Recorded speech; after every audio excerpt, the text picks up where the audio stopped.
Hey Emily, I've looked over your lesson plan and have some feedback for you. I'm just going to go straight down the rubric and look at each section. Okay, so in elements and presentation, this is excellently done. Not only is it complete, but also your prior content knowledge comes directly from the standards, and you stated which standard. And your new content knowledge is a nice summarization of the content that you want them looking at, not in such academic-y speak. So your elements of presentation looks fantastic. Desired results, also really well done. I was glad to see that you drilled down to one specific evidence outcome. And I think also beyond that, I think this was a really good choice for the outcome when you're looking at the background of a novel, and how the time period and the author's life affected the novel. I think it's good that you drilled down to one, and I think you did a great job at choosing one. Okay.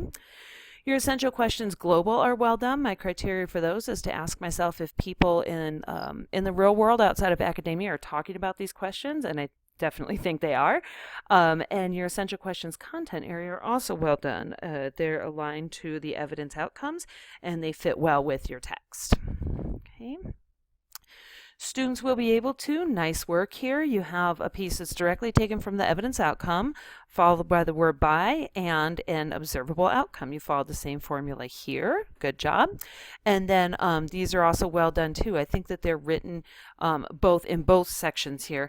They're written in a very accessible way to students so that they can read them. They know what you're expecting them to learn and what you're expecting them to do during that class period.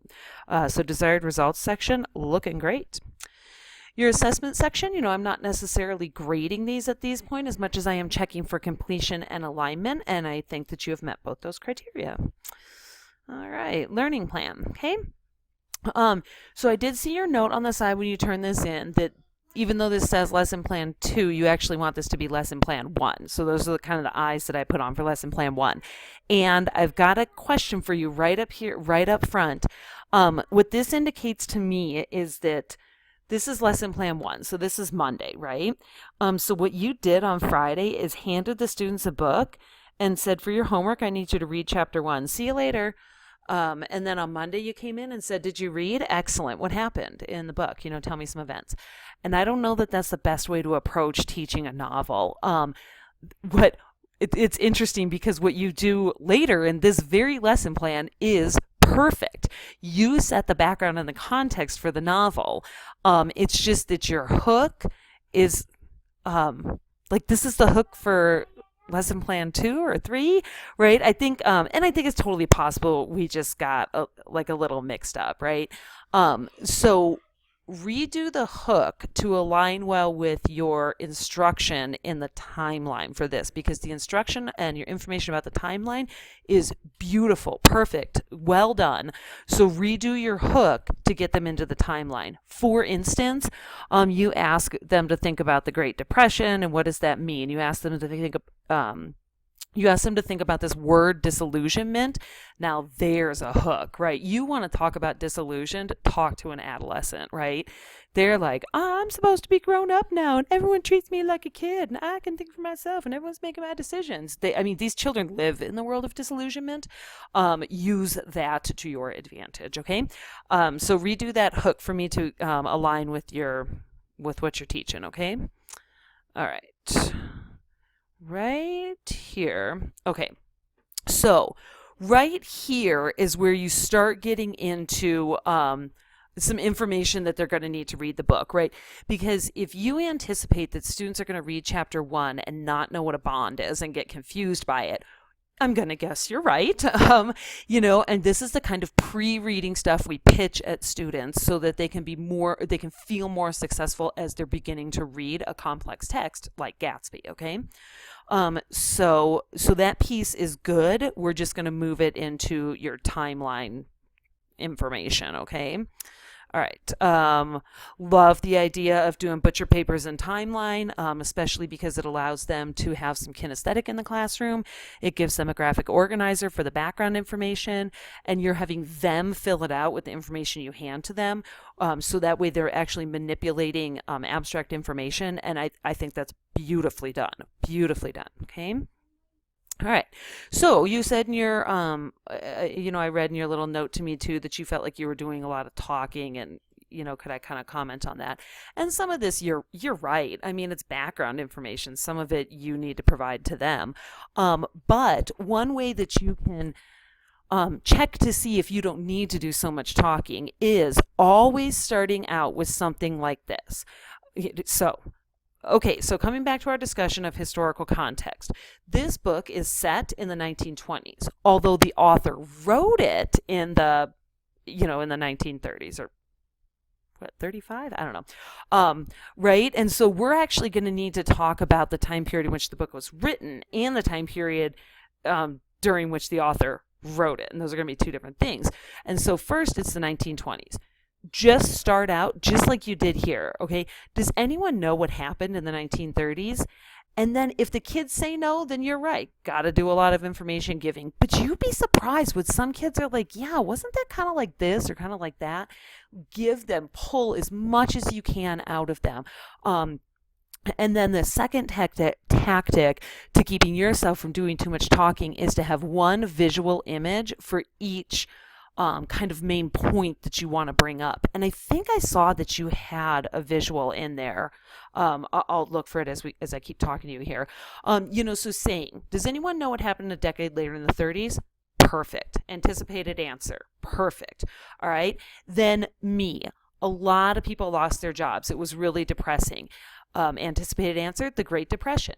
You're going to put a visual up right here. So me.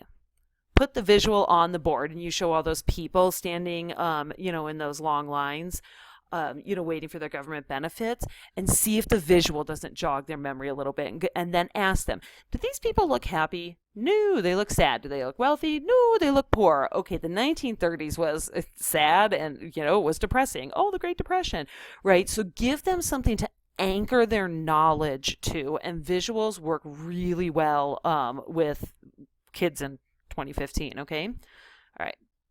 Big chunk of talking right here, but hey, that's okay. It sort of needs to happen. If you're concerned that it's too much talking, you might want to chunk this down. This might be the great thing for a PowerPoint presentation that just outlines what you're doing. So it just says Great Depression, right? One of the reasons selling bonds in the 1920s. And then your next slide is what's a bond, right? And then your next slide is this, right? So this might be really good for a PowerPoint presentation so kids can follow along with a heavy direct instruction that you have to give, okay? Again, I like the fact that you're pitching questions, expecting them to answer, extending their answer. That's really well done back and forth that you have here. All right. Once again, I got to tell you, I'm thinking some visual images would really help, that when you ask them a question, have a visual image to go along with the question, so that way they can feel more successful. I can look at a picture and talk to you about it, and that might jog the memory. Even if it doesn't jog a memory, a visual is going to stick in my head more than a person talking at me, and that visual becomes that anchor to which I can connect the information my teacher is about to give me. Okay. And gosh, Emily, if this doesn't make sense, just swing by and see me in my office next week. I do not mind at all. Okay. Your flow of the lesson plan is really great here. Sorry, I'll kind of go back to being specific on the rubric. Sometimes I get so excited looking at your lesson plans, I forget to look at the rubric. Really, your lesson plan has an opening and a close. We're going to make your opening more consistent with your direct instruction that you have here, okay? The objectives and activities, while you had them written in, your students will be able to, I don't know that you necessarily explicitly address them with your students. Here's what we're doing and here's why we're doing it, right? This is what strong readers do. They know a little something about a book before they start to read the book. And that's a good piece of information for students to have. So make that really explicit to your kids, okay? All the steps are absolutely included in here. Your lesson plan is very easy to follow. You definitely employed multiple pedagogies in here, where you had some question and answer time with them. You had them doing the timeline piece. You had them, working together in small groups, and those are good. That kind of like back and forth kind of fluid rhythm makes a classroom move along a lot more quickly for your students, and sometimes that's a good thing. Giving them too much time is a bad thing. Um, so scrolling all the way, bear with me while I scroll all the way down to the bottom. Um, okay, so here you have them doing some independent work, and this one may need to be redone a little bit too, because I want you to reimagine this lesson plan, that you're giving them background information so that their homework is read chapter 1 and they can do it. It's just going to start messing with everything. If you need my help kind of reimagining, because I told you to make your lesson plan 1, 2, and 2, 1, and now I just told you to move part of 1 into 2, it's getting a little complicated. So, if reimagining the flow of your lesson plans altogether is a little weird, swing by and see me, okay? But in general, this flows very well too. I like the fact that you're having them put historical context on the exact same timeline as you're having them put events from the book, because obviously this book has some pretty realistic roots in what's going on. Okay. And then your homework is read chapter 2. Oh, right. I knew there was a visual, right. So yeah, visual like that. Let's, and your instincts are right on with these. Let's just make some better use of them so that they're doing a little bit of work for you, helping the students anchor that information. Okay? Thanks, Emily.